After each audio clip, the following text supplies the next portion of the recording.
Depuis 5 ans, Zari Siboni vit à Jérusalem. De là-bas, elle tente d'oublier ce huis clos mortel de la porte de Vincennes auquel elle a survécu. Après les attentats de janvier 2015, la décision de quitter la France s'est imposée très rapidement à la caissière de l'Hyper Cacher. Hors de question que je reste à Paris. Même là, mes parents, ils habitent encore là-bas et je suis obligée de rentrer de temps en temps pour les voir. Et je sais, ils savent que quand je suis là-bas, je suis pas bien. Je reste le moins de temps possible, je me sens pas du tout en sécurité. Ça me rappelle toujours l'attentat, ça me rappelle toujours ce qui s'est passé. J'ai une angoisse que je saurais expliquer, mais je préfère être ici. Ici, Zari est entourée de ses amis. Et petit à petit, elle se reconstruit. Ah, vous êtes trop fraîches, vous êtes là. Ça va les filles? Ça fait tellement longtemps qu'on s'est pas vus. Ce que j'ai vécu après les horreurs que j'ai vues, je pense pas pouvoir redevenir la Zari que j'étais avant l'attentat. Mais c'est pas grave, c'est ma vie, c'est ce qui m'est arrivé et j'ai appris à vivre avec et je continue tous les jours d'apprendre à vivre avec et maintenant je fais beaucoup mieux donc. Se relever comme elle s'est relevée. Je dis pas qu'il n'y a pas des moments où c'est très difficile et je le sais parce qu'on en parle. Mais c'est ce sourire, cette force, tout ça, c'est juste incroyable. Ça se passe porte de Vincennes, dans le 20e arrondissement, à Paris, dans un supermarché Cacher. Il y aurait des otages. Le vendredi 9 janvier 2015, à Paris, Zari a vécu un véritable cauchemar. Un face-à-face de plus de 4 heures avec le terroriste Hamedi Koulibaly, pendant que la France entière suit en direct cette prise d'otage.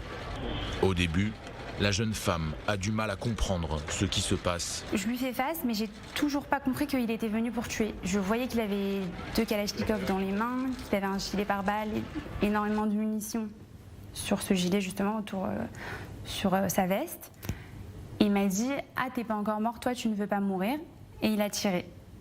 Mais encore une fois, déjà je sais pas comment il a fait pour me rater parce que j'étais vraiment en face de lui. Et même à ce moment-là, je me rendais pas compte que j'avais frôlé la mort. En fait, la balle, elle est passée à 5 cm de moi puisque j'ai vu l'impact dans ma caisse.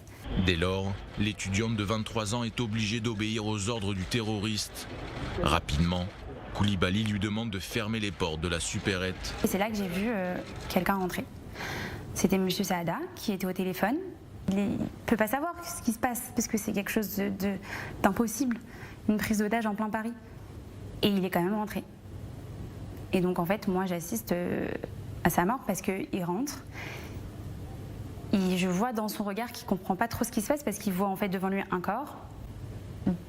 Un peu plus derrière lui, il voit le terroriste avec ses armes. Il me regarde, il voit mon air terrorisé, il comprend, il se retourne pour sortir. Et là, le terroriste lui tire 2 balles dans le dos. Et il tombe en arrière et il est mort. Et donc après ça, moi je ne pouvais plus bouger en fait. Parce que j'ai vraiment vu que voilà, c'était clair et net, il tuait les gens comme ça pour rien en 5 secondes. Et il m'a demandé tu peux la fermer cette porte maintenant? Donc j'avais pas le choix, donc j'ai fermé le rideau de fer. Et à ce moment-là, je me suis dit que vraiment j'étais en train de tous nous enterrer vivants.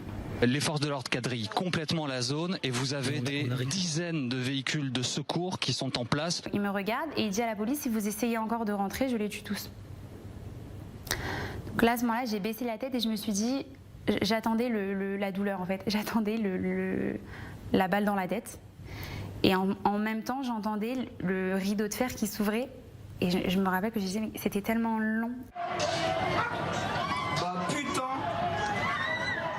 Les policiers sont encore en train de progresser quand Zari quitte enfin cet enfer. Ça a dû durer peut-être, 3 minutes, mais 3 minutes quand on a les mains sur la tête, on est par terre, on ne sait pas ce qui se passe et on entend des tirs, on ne sait pas qui tire sur qui. C'est horrible. Et je me rappelle que j'ai entendu quelqu'un qui a dit, un des otages, il a dit « c'est bon, ils l'ont tué, on peut sortir ».